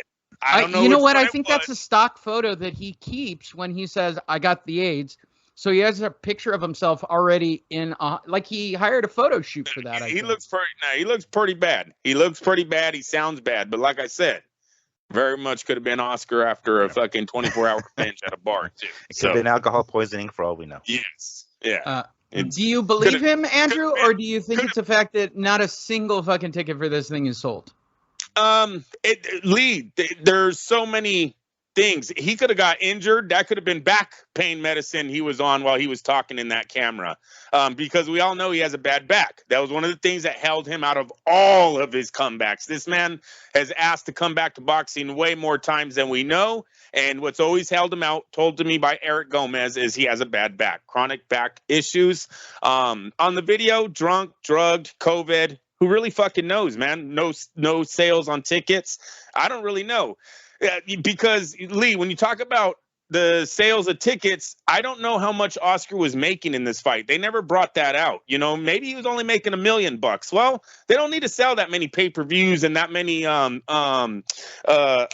tickets if you're only got, you know, you're only in guaranteed $1 million. Now, if they're guaranteeing him $6 million, yeah, then you got to sell a lot before this fight could get made. So without really knowing, the reason why we can throw Lopez, I'm going to just go to it, Lopez under the bus is because that thing started off at $6 million in debt. They were fucked from the very beginning. With De La Hoya, I don't know, because I don't know what they were guaranteeing him on money. Very well could have been, your Oscar, we'll give you half of what pay-per-view makes. Now they're not guaranteeing him shit. They just need to do the fight. So something like that with De La Hoya might have been played, but it is so open to what was going on. They're saying it's COVID. Look, it could have been COVID. He sounded bad. I had a cousin that had COVID. It was the worst that I had heard. She just couldn't breathe. She could barely talk on the phone. That's what Oscar kind of reminded me of when he was doing that video. Miguel. Well, the naive side in me wants to give him the benefit of the doubt and say that yes, you know, he is sick. He's in the hospital, for Christ's sake. So it's not like, you know, at some point I feel like Oscar was like, shit, I need to probably, you know, give these people some proof that I'm actually legitimately sick, and then decides to, you know, take a picture, records himself in there, similar to you know how others have when they got, you know, serious injuries. What sent him to the hospital to begin with is the part that's in question, of course. So at least he didn't do the fucking thing that most people do on fucking TikTok, where they put those like Apple AirPods in their nose and it makes it look like they're in the hospital and shit like that. You know, like this dude was like legitimately in a fucking, you know, hospital gown in the hospital bed. So I don't know. I want to give him the benefit of the doubt and say like, yeah, you know what, he's legitimately sick. But knowing Oscar, dude probably fucking, I don't know, had alcohol poisoning or some shit, or ate some bad clams or something, and is like, fuck, I'm sick. And we got to put out there fully vaccinated, because he did say that in his video too, that he's fully fucking vaccinated, and yet here he is sitting in the hospital.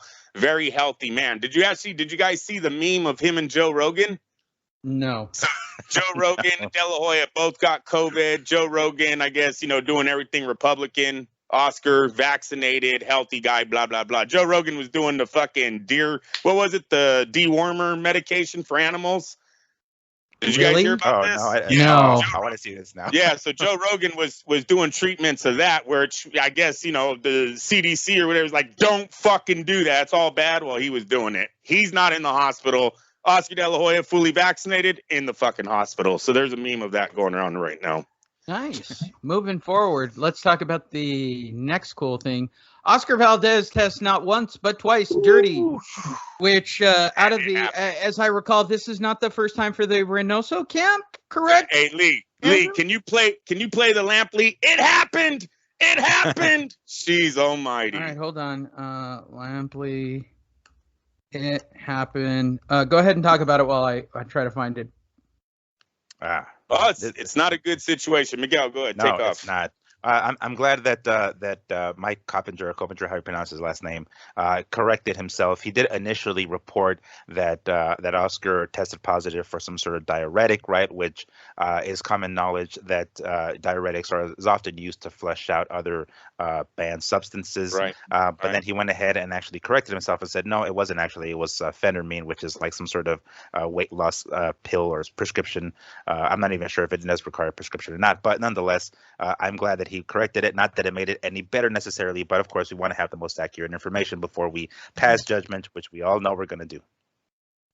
Right. Yes, and that is good, because that takes away. So what you're saying, Miguel, what you're leaning towards, he wasn't on PEDs that he was flushing. Right. That's what I'm leaning towards. Just towards. doing it because of dieting. Dieting, exactly. I don't. I mean, he doesn't look. I mean, who knows what the fuck it was? You know, if that was the case, let's just say for the sake of argument, he was attempting to flush something out, which is definitely possible. We all know that shit happens in the sport. But I mean, I don't know if he's ever tested positive. And by the way, on top of this, there's also some some confusion with what is or isn't legal according to the VADA or WADA. So not that it makes it any better. The bottom line is he tested positive for a banned substance, and therefore there has to be, you know, punishment regardless, whether it was, you know, to his knowledge or not. That I guess we can judge that later. But yeah, what I'm leaning towards is that yes, he wasn't trying, or at least this is what I believe. Of course, this is simply my opinion. I believe he wasn't trying to flush something out, because that's immediately what people start thinking when we're talking about diuretics. But the fact that that's been corrected and he's talking about something else as far as like weight loss, prescription pills or something along those lines, yes, let's make sure that's correct right off the bat. Okay, let's see. Let's see if I got it.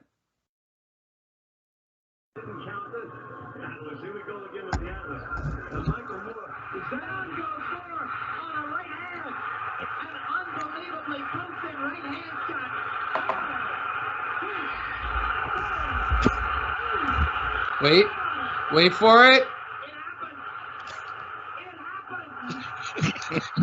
There you go. Classic Lampley. Classic. The Lamps. Soon to be making such fine calls for Triller. I'm very excited for him.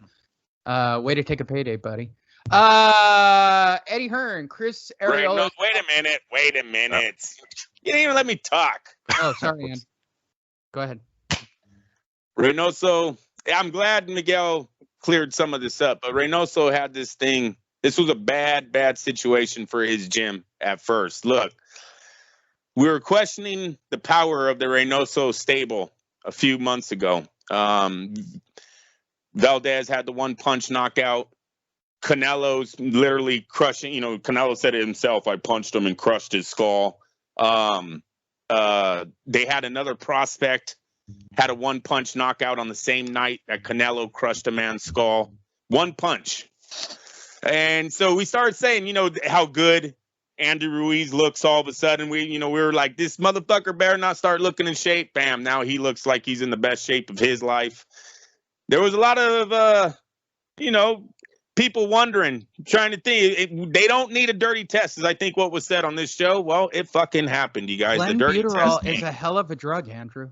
Clenbuterol is a hell whatever of a drug. they're using, it looks like they're using a whole bunch of drugs in there, because clenbuterol isn't even on the list that Valdez got popped for twice. No, it was phentermine. Yeah, so they're using a whole bunch of stuff in this gym. And I don't know. I'm glad that it was just because, look, my thoughts on dietary is that is not a PED. Trying to starve yourself to make a weight division, to me, is not what is it? An advantage going into the fight for you. To me, it's a disadvantage. It is. It legitimately is. Yeah, I mean, it's still a banned substance, yes, but as far as performance enhancing, no, fuck no. No. Where I thought Coppinger did get it wrong, because I know he's a PBC guy, is when he tried to come out and say that, let's get this straight. So Valdez, who got popped for a banned substance on the VADA list, is not going to be punished by the WBC. But David Benavidez, who got caught with cocaine in his system the week of the fight, the day of the fight, I forgot when he got popped with coke, is getting banned from, or got stripped by the WBC. I don't know what Coppinger's history of cocaine in the sports world is, or what he knows about it. But yes, cocaine is very much a fucking PED. Yeah. There's no way, dude, many athletes have said it. Back in the day, that was the fucking PED. It was coke fucking cane. Yep. So why he came off saying that, trying to make David Benavidez look better, or the team Reynoso look worse, and look at how they're sticking up for the Reynosos and not Benavidez's team, is bullshit.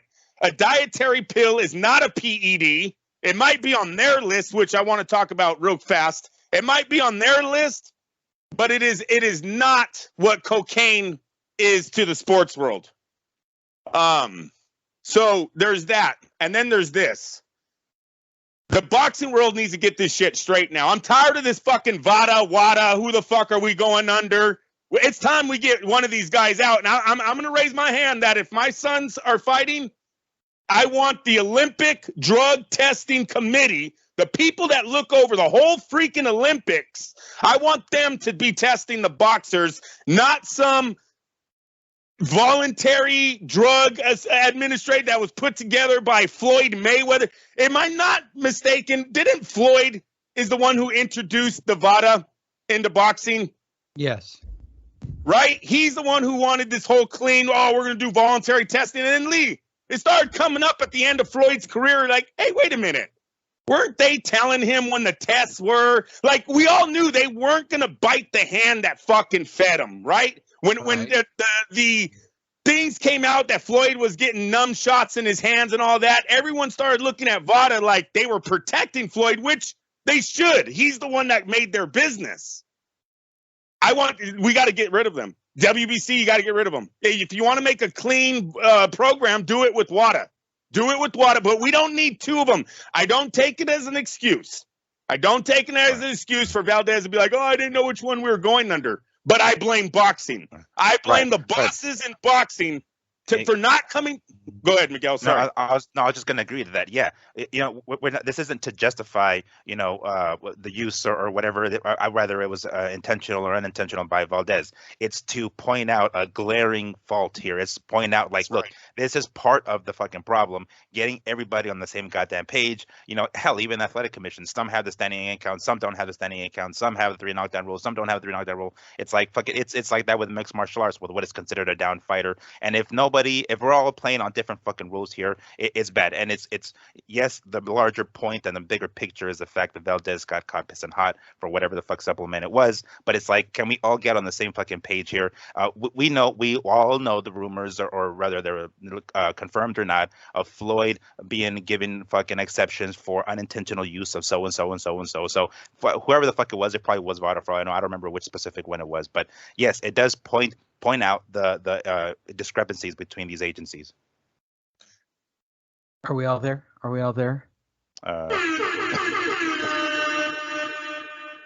Cool. Good job, both of you.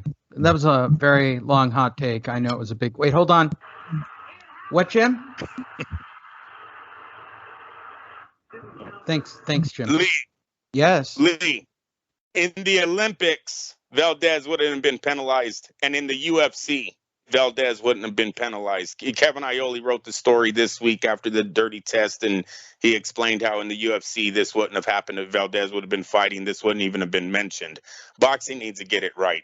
All right, it's time to make it one. It should be WADA. It should be the doping agency that looks over all athletes for like the biggest sports event every 4 years in the world. So, yeah, we could just hopefully boxing changes this. Cool. Moving forward, Chris Arreola is probably the front runner for Dillian White. Ugh. All right, that's enough on that story. I think we both expressed it. Hey, look at Dillian White showing you guys how. Oh yeah. The picture of him with the belt. Yeah. He's got the head down. He's got the shoulders shrugged. He's just Good job, boxing scene. They caught that one right. Yeah, they did. He doesn't really get a belt. Josh Taylor claims he dropped Ugas in sparring, and Ugas is furious over the claim. Why did this even make the news? I mean, does anybody actually think that this is really a thing, that Ugas is going to get to fight Josh Taylor? Like, there's no money in that fight whatsoever. Joining us on the show is, of course, Top Rank Bob. Go ahead, Bob. Thank you. Look, I represent Ugas. Bob, you represent Josh Taylor. I would never represent a goddamn British fucker. We turn those redcoats back. Thank you, Bob. Okay. Any excitement, starting with you, Miguel? Ugas versus Josh Taylor. Let the festivities begin. No, not at all. I mean, yes, these are good fighters. Specifically, Josh, right? He's a great fighter. He's the #1 junior welterweight in the world. I'm sure he's going to be moving up to welterweight in the near future. But I mean, nobody knows who the fuck these dudes are. Well, people know who he was now, of course, because of his win over Manny. But I mean, realistically, like, you can go on the streets and be like, do you know who Jordanis Ugas is? And they probably still wouldn't know who the fuck it is. And even Taylor. So I mean, I don't know. I don't know what the hell. Why this made the news. Like, there's not a buzz around this. No one's interested in the fight. There are no rumors of this fight potentially happening. Like, there's actually any sort of motivation behind it. I don't know where the hell this came out. It's out of left field. I don't know. I'm not excited for this one. If it does go down, but I mean, whatever, I suppose. Andrew? Look, Top Rank and PBC They're not going to put these two together. If this fight got made, you'd have to put Terrence Crawford on suicide watch because, I mean, Bob would have fucked him for the last time. That guy would have been totally mentally screwed. I fuck him every night, Andrew. Get it right. I know. I hear you. I grease him up. He's more greased than Dillian White. Funny.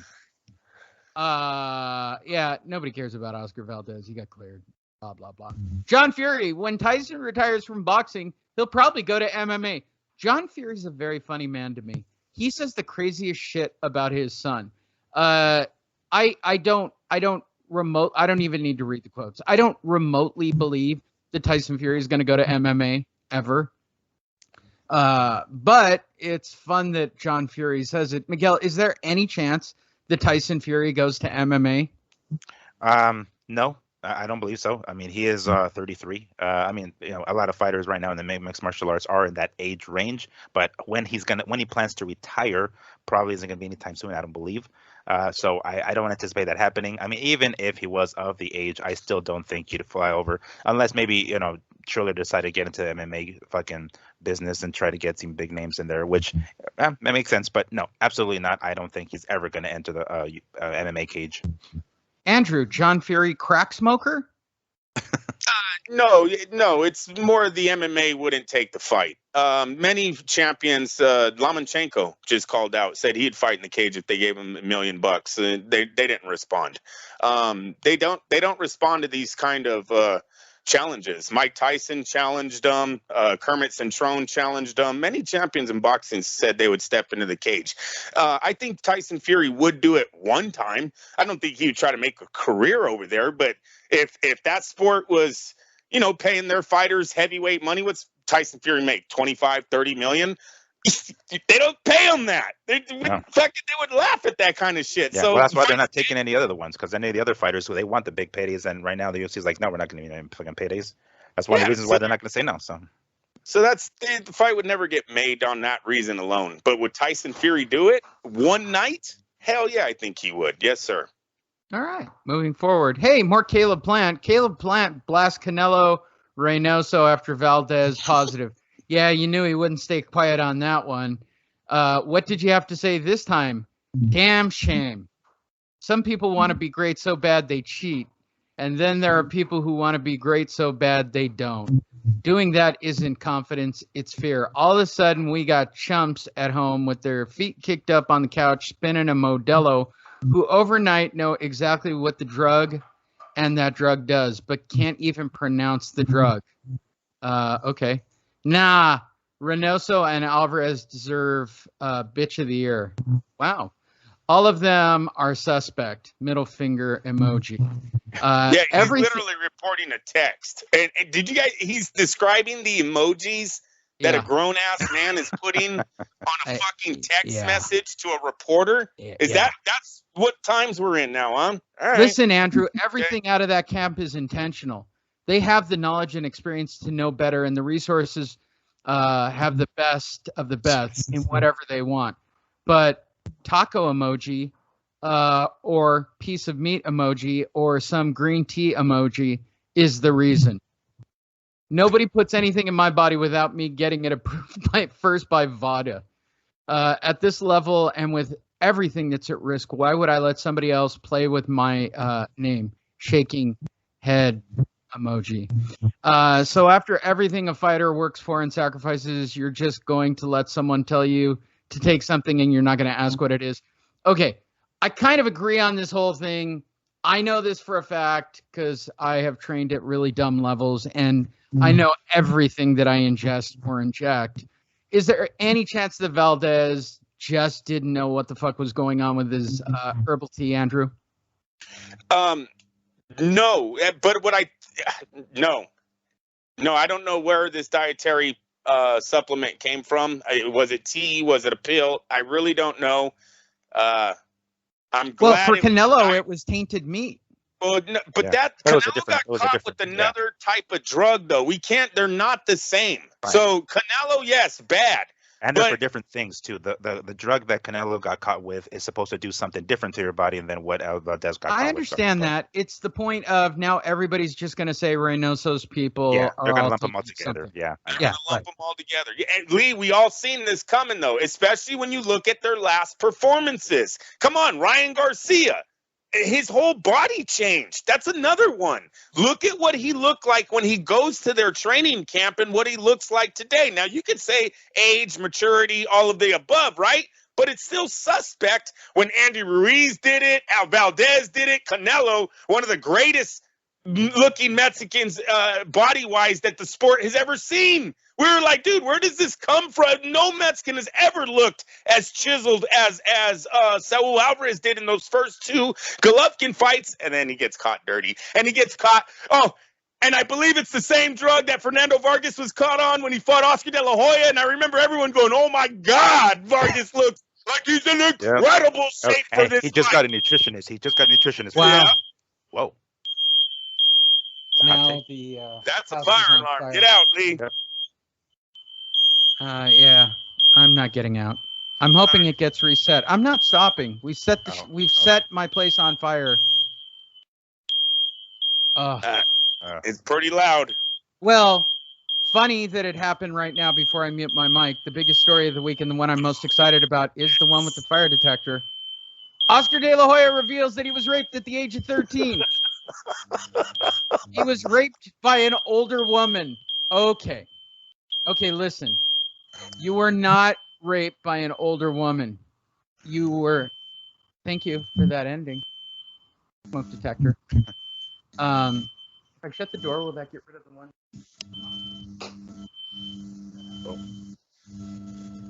Yeah. Oh, that's better. Is that better? All right. Yes. How do you get raped by an older woman? I mean, isn't this every 13-year-old's fantasy? Sorry to tell this to men and women, but let me give you some insight on a 13-year-old guy who can get a hard-on. When you hit puberty, your dream is for every older woman to fuck you. Not the ones in your age group. No. You want the teacher. You want... And I'm not going to do it because you'll just get in trouble. Miguel, I'll start with you so Andrew doesn't get in trouble. Every 13-year-old wants to get raped by an older woman, yes?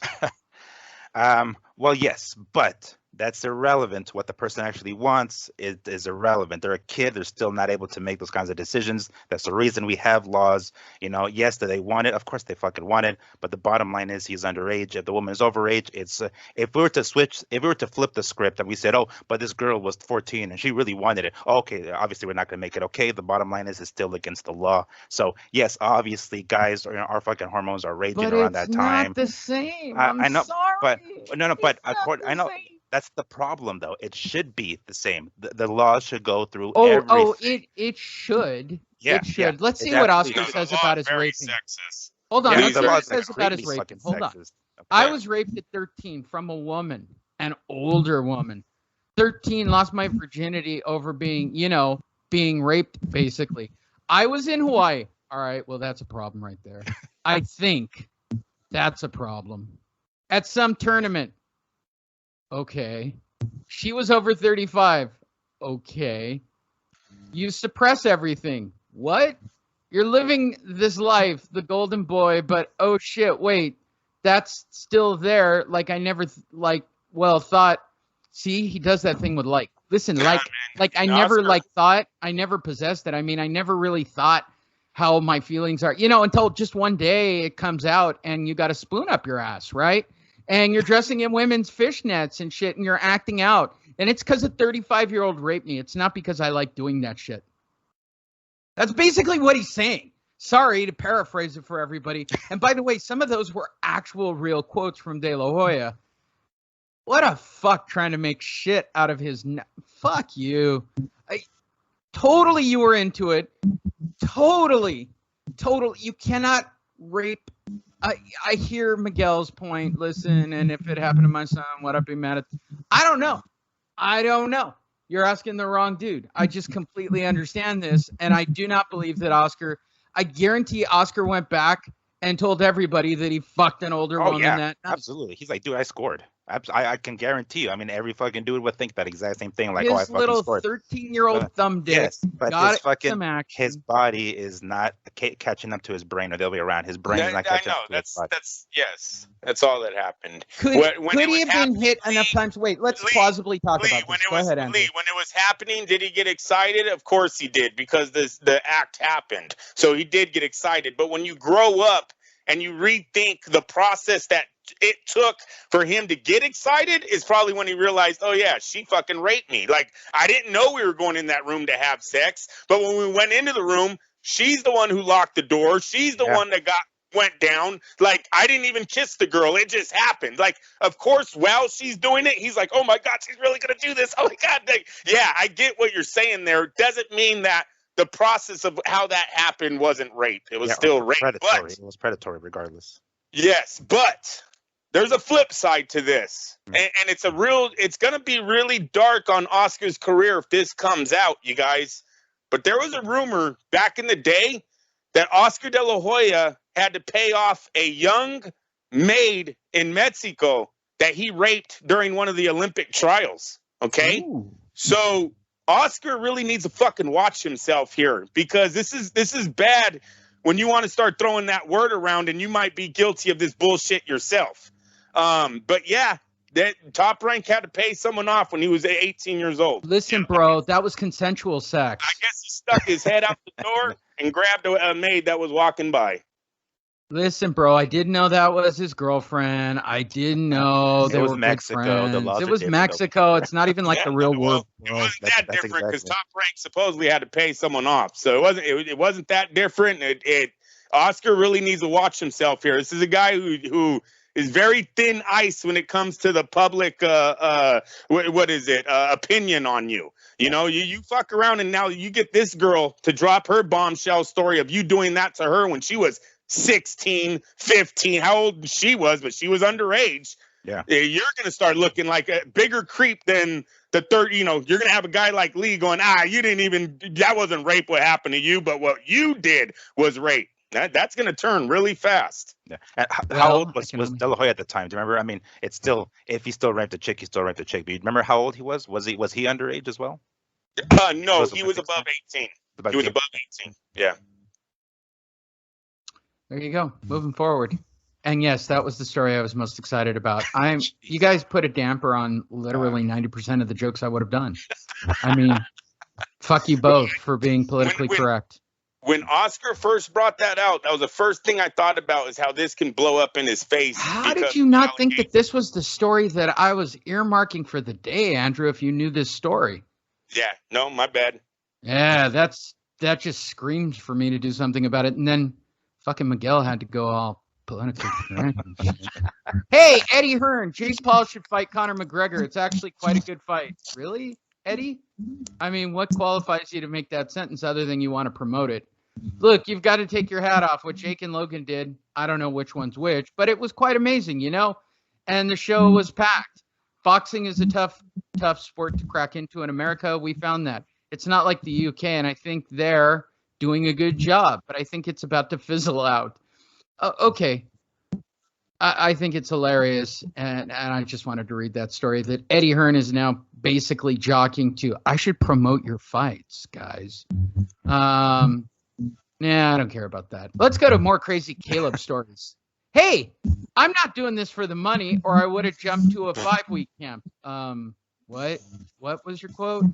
I'm not doing this for money, Lance said to me again. If I was doing this for the money, then I would have jumped on a 5-week camp with 4 weeks to train like Callum Smith did. I'm not doing this for the money. I really want my name in the history books. That's why, you know, I've worked so hard. And like I said, I sacrificed a lot. I want to be in the history books.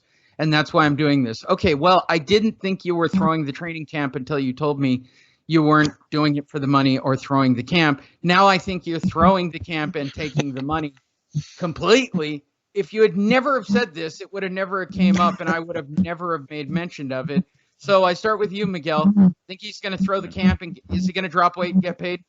I mean, he's going to get paid, of course.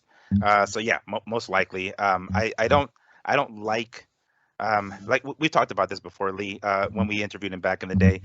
He seemed very, very docile and not the kind of person that would make a lot of noise, right? And now it's the opposite. Now he probably caught on. He's like, fuck, let me make some noise because that's how people get paid around here. So that's probably what he's fucking trying to do now. I understand all the shit that he's talking about in regards to Valdez and Canelo now. For those of you who don't know, Plant is part of this fucking, I don't know, sponsorship or group called Snack, which is like a line of supplements that is operated by this dude named Victor Conte, who was part of the bulk or the bulky Balco, right? So it's like he shouldn't be fucking talking, knowing that he's taking these supplements from a fucking dude who has been in prison or jail for fucking felon. There you go, exactly. Hey, and by the way, next time you're in Vegas, speaking of Balco, go visit Jose Canseco's car wash on Tropicana. I cannot stress it as one of the greatest things in all of Las Vegas. I go there every time I come to town. Sammy Sosa. Come on now. Yeah, exactly. Fucking that chick, that runner chick, I forgot her name, Grace something, right? So anyway, so yeah, I should be talking, but I mean, fuck, whatever. He's gonna continue fucking talking. We know he's in it for the payday. He's gonna continue talking to get as much money as he possibly can out of this probably career-ending fight that he's gonna have. So whatever. I mean, hats off to him. He's doing what he can to get as much paid as much as possible. Andrew? Nonito Donaire works with Victor Conte. He has one of the best left hooks. Devin Haney as well. Yeah. He has one of the best left hooks boxing's ever seen. Andre Ward worked with Victor Conte. He was undefeated since the age of 14. the reasons that we're here. Just saying. Better guys. living through better chemistry. You want to know how Victor Conte brought his world down? He was drunk at a party and started bragging about how many world records he had. And two reporters from the San Francisco Chronicle caught on and started investigating Balco. Yep. Started learning all the athletes that were going to him. And, man, these guys are all fucking superstars. They're all world record holders. What's going on in Balco? Well, hold on. Caleb had more to say this past week, and he is just an endless quote machine leading up to the fight. Caleb planned on negotiating with Canelo. He found out that I'm a fighter you just can't push around. All right, bro. I don't believe that. I believe you guys dropped your fucking demands, but whatever. Let's see what bullshit you're spinning. Yes, come on, Lee. Come on. Of course. We had a deal, and then he would come back with more demands, Plant recently said in an interview to the PBC broadcast. Of course you did. We'd have the deal, and then he'd come back with more. So, it's like, I don't know what his deal is. He knew I think he found out we're not a team. We're not a team, and I'm not a fighter that he can push around and bully. What? Just keep reading. Yeah, just keep reading it through. Reading it through. Remember, first he says Canelo's bringing all the fucking demands. I think he found out we're not a team, and I'm not a fighter that he can push around. We're not a team. Oh, he and Canelo aren't a team. Well, no, I think he's saying he's not the kind of fighter and team that they could push around. But he just. Oh, okay. We're not a team, and I'm not a fighter. Go to his next quote. I didn't know the deal was going to get resolved. Continued Plant. I try not to get caught up in those things. I fell apart. What I can't control is my effort and my attitude, and that's what's going on toward training and making sure I'm staying in the gym and being prepared for when that opportunity arrives. People are going. Right. Okay. So my question, Lee. Yeah. All right. In the first one, you say, "Oh, it was Canelo that came with all these demands. We were meeting him, and he just kept." Then in the very next statement, you go, "I don't really get involved in those things." So were you involved in the negotiating, or were you listening to your manager, promoter, Al Heyman? Hey, man, the deal isn't made. Yeah, they're demanding more stuff. I'll give you a call right back, though, when they get off these demands. Is that the phone call you're getting? Because if that's the phone call he's getting, because he's really not all tied up in negotiations, he can't control that, well, then I give a fuck what Al Heyman is telling you over the phone. Because what Al Heyman is doing is lying his ass off like he lied to all of you guys. Ain't none of you motherfuckers ever turned out anywhere near Floyd Mayweather's money. So you guys were all lied to about, oh, he's the one that built Floyd's career. I'm next. None of you guys have come close. All of you guys, a lot of you guys in the PBC were pictured as the future of boxing. None of you guys have come close. So I would really like to know if Caleb Plant was actually at the negotiating table hearing Canelo's demands, or are you just taking the word of the fucking Al Heyman? Come on now. Nice job, Andrew. Miguel. Yeah, we're playing telephone here. It's like, you hear one thing from one side, and by the time it gets to you, it's like completely different fucking thing. So, I mean, where is he in this process? How many barriers are there from between him and the actual, negotiations? What Canelo's team is actually fucking saying? And for all we know, maybe it's the same thing on Canelo's side. We don't know what the hell's going on over there. But nonetheless, it's I don't know. I'm kind of lost as to Miguel, history tells us the A side never meets the demands of the B side, right? We all know the $40 million fighter is the A side of all. As a matter of fact, and I'm glad they brought this up because I could have swore last week we were like, I don't even know how big Canelo is. He doesn't even get that many hits on media. The very next week, we get the story of he's the most marketable man in sports. So listen here, Caleb. You're negotiating with who London says is the most marketable fucking man in all of sports. Shut up with, me and Al, we had to put them in place. Get the fuck out of here. These guys are fucking morons. All of you guys are morons for believing this shit, man. Come on, get your head out your ass.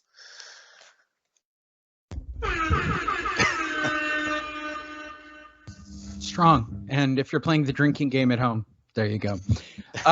Moving forward, I know you guys were worried that Oscar got the AIDS and who would fill in for him. Well, they found something equally as dumb to do with it. They are now putting Evander Holyfield into the ring with Vitor Belfort, which I think is actually worse. Hey, you guys, real fast, Lee. Look at how they got Evander smiling. They got Dillian White looking down. They're doing it on purpose. They're doing it on purpose. That's a great picture they have for this article. Go ahead, Lee. Yeah, no problem. I start with you, Miguel. Better, same, worse? Worse. It has to be worse. I mean, this isn't, under normal circumstances, we think, oh my gosh, we're going to have a boxer against a mixed martial artist, in a boxing fight.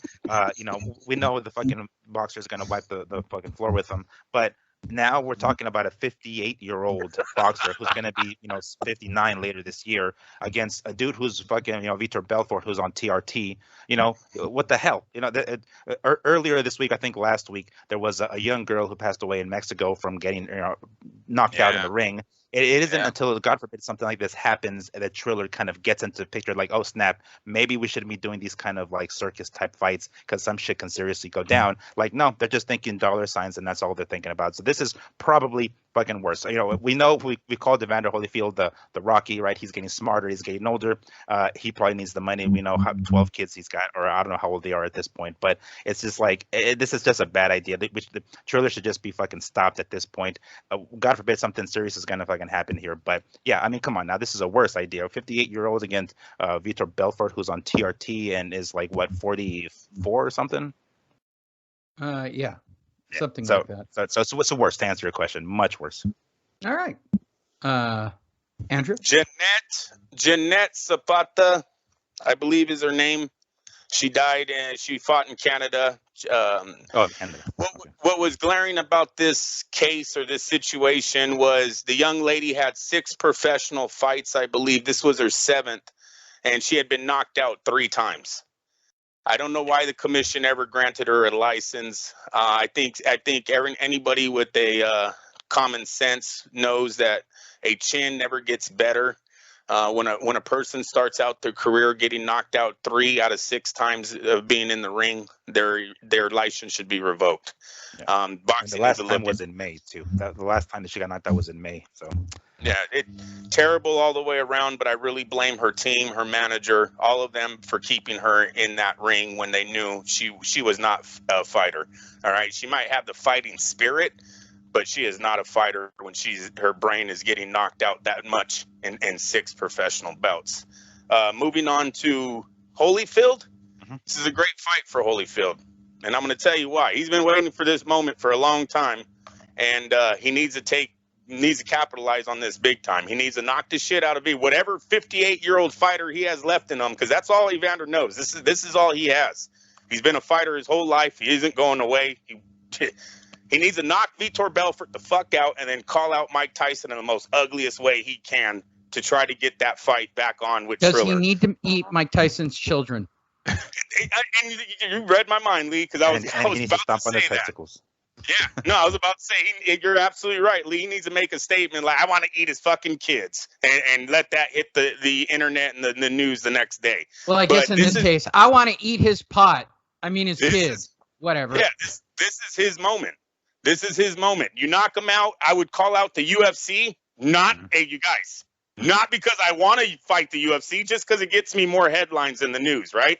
No. Call out everybody. Call them all pussies. The real deal's back. I'm here to beat people up on Triller. Like, you go all 9 in, but that's why he's smiling. That's why they have him smiling in this picture, man. Evander is getting one shot at getting a pay-per-view fight with Mike Tyson. So does anybody want to guess how much he's getting paid? Like, I don't know what he's making on it. How much could he be making for this fight? I don't know, but what Andrew is suggesting is that Evander Holyfield turn heel, like go full bad guy, no, straight up, go straight up Hogan. He's got to pull Roman Reigns. Yep. He's got to invent himself. Tyson's been running for me for years. The whole thing, man, the whole thing, because it kind of is true. Tyson, I really don't think he wants anything to do with Evander Holyfield, but Evander's got one shot. This is his last fucking shot to make this fight happen, and he's got to get it done next Saturday. Well, it's not a bad theory. I mean, George Foreman was a dick, went out of boxing, came back as a nice guy, pushing, grills, and he got a title shot. I like it, Andrew. I like the heel. I like the heel turn, Miguel. I do. Right. It's strong. Which takes us up to last night. We waited for the long-anticipated Mauricio Lara versus Josh Warrington second fight, and I'm ready to give you all the results. It ended in the second round from a technical no contest. A bad cut. Headbutt. That was a bad cut. Wah, wah. Eddie Hearn had a matchroom flop on his hands. I start with you, Andrew. Was it intentional or non-intentional? And non-intentional. These are two guys that show a lot of passion in that ring. Their heads came together. They were about to throw down. Hey, look, I think the head clash, the cut, even made this thing even bigger. Because they looked like the guys wanted to fight. They were being friendly, but at the same time, still, you could see there was just a lot of tension in that ring. Like, they just wanted to get this thing on. And I think this third fight will get made. Everyone's interested in this. Whoever knows these two fighters, they're going to come back for this one. It's a bad cut. Lee, as soon as I seen it, I was like, it fucking fight's over. I was with my wife. I said, there's no way they're going to allow this to continue. It's his whole eyelid, you guys. His fucking from the one side of the eye to the other looked like it split. I'd never seen an eyelid ripped the way this thing was ripped with one clash of the heads. So when they waved it off, I was not mad at all. There's nothing you can do in a situation like what happened yesterday. It's nobody's fault. You just hope the young man heals. Gets, and they're able to get this third fight on. I think it'll be bigger than what the rematch was. Katie Taylor's tits still look good to you, Andrew? Oh, Jesus. Okay, Miguel. Slightly different take on this one. I do feel like it was intentional. I do feel it was intentional.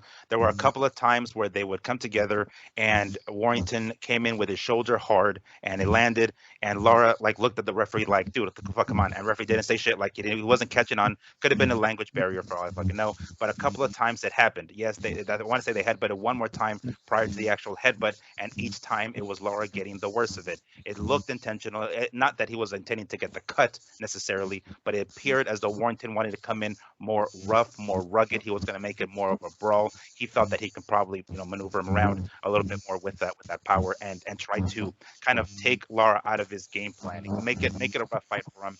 And it looked like that from the jump. The shoulder bump that he did and the headbutt prior to the actual fight ending headbutt, that right off the bat, when it happened, I did not actually think the fight was going to be stopped because I didn't take a good close look at that cut. But once they zoomed in on it, I saw how long that gash was. I said, what the fuck?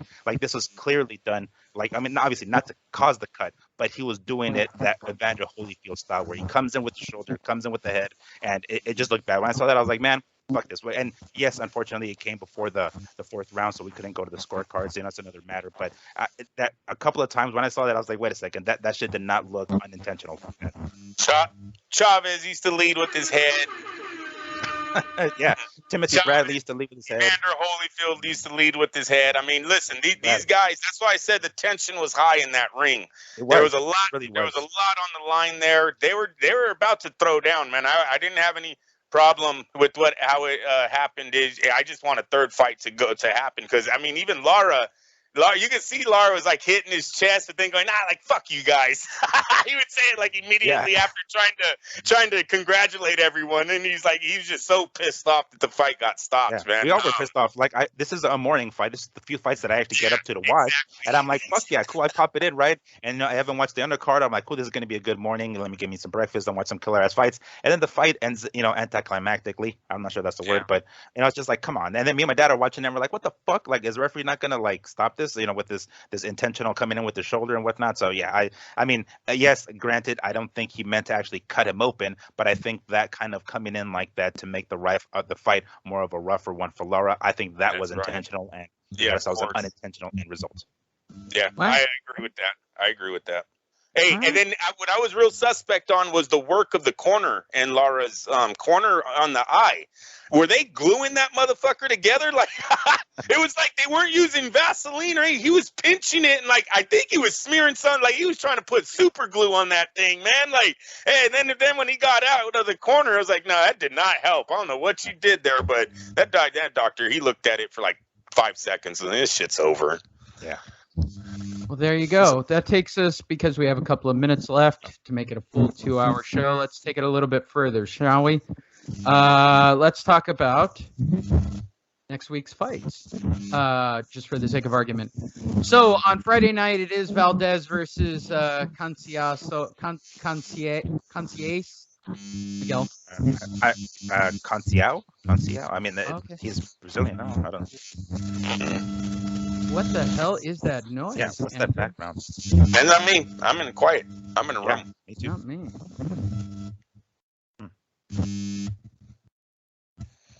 All right. No, you went away.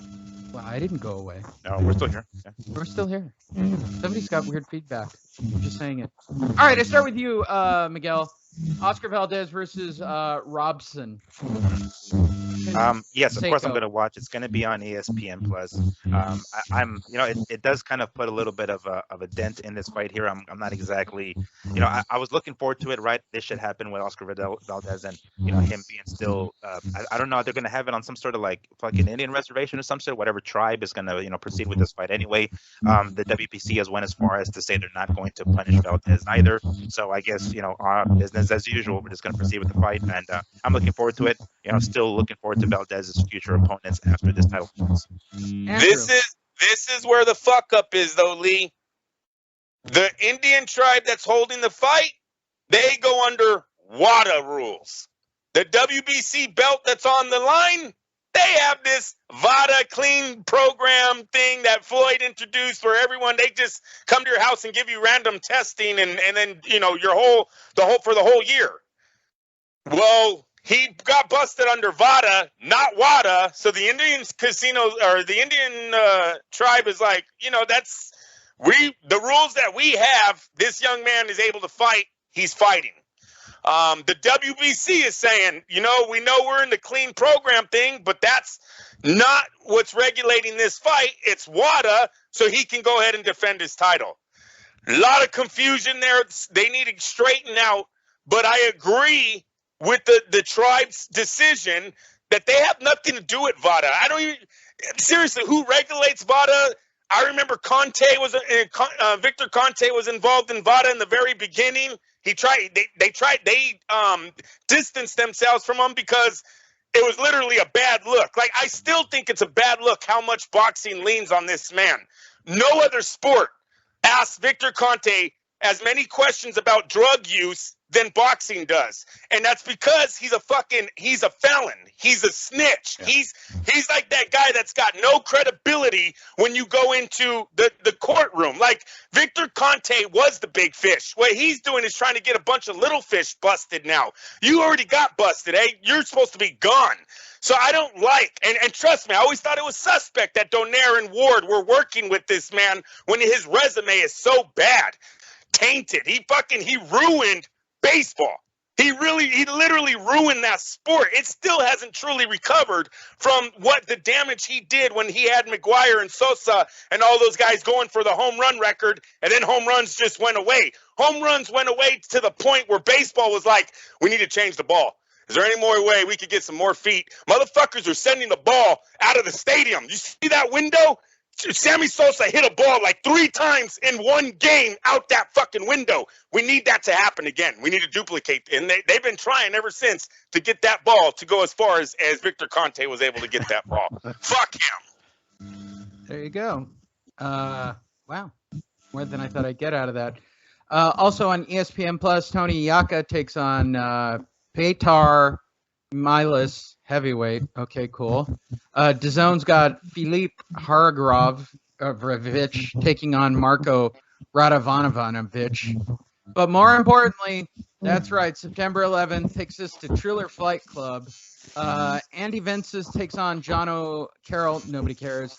David Hay takes on Joe Fernier in 8 rounds in the heavyweight division. But a fight we didn't talk about too much, and I wanted feedback. Andrew, I'll start with you. Anderson Silva, Tito Ortiz. I'm going for Anderson Silva. Hey, Tito Ortiz, I think he's a little bit too far out to beat Silva. I think he's going to be the one that ends either the Paul brothers. It's either going to be Silva or De La Hoya, but I really think that's It's definitely Silva. Andrew. Yeah. Oh, there we go. Yeah. Andrew, is your headset plugged in properly? On his line somewhere. Oh, it wasn't. The headset did pop out. You're right. Oh, okay. You're right. I Unbelievable. pushed the headset and it popped in. Right on. So send your Did hate it go mail away? to Andrew. Yeah, everyone. it did. Yeah, you're fine. You're fine. Miguel, Anderson Silva, Tito Ortiz. Anderson bad. Silva, Tito Ortiz crumbles. Once they add some pressure, once he sees that the person who's putting the pressure on doesn't fold or bend and fights back, very Mike Tyson-ish. Once they start fighting he's back, a he bully? holds himself. Yeah, Okay. when he can take you down and ground and pound you, but once you get back up, it's like at least that's what's happened in his most recent years of fighting. The second those guys don't fold, he folds and the fight's over. So Anderson Silva is a fucking fighter, at heart. So yeah, absolutely, I'm expecting Silva to come out with the victory here. There you go. And that's your entire week of boxing in a nutshell. As Andrew's unplugging his microphone again. Oh, did I? No. Yeah. There might be something wrong then, you guys, because it ain't unplugged. All right. Well, whatever the case, it no longer matters. All right. We're at the end of it, so it all works out. Hey, everybody, go watch boxing this weekend, and tune in every week and forward this to people you like or that you don't like, for that matter. Go to fightnetradio.media, follow both FightNet Radio at FightFiendMigs, and of course me at Lee Honish, and we appreciate all of you listening. Thanks.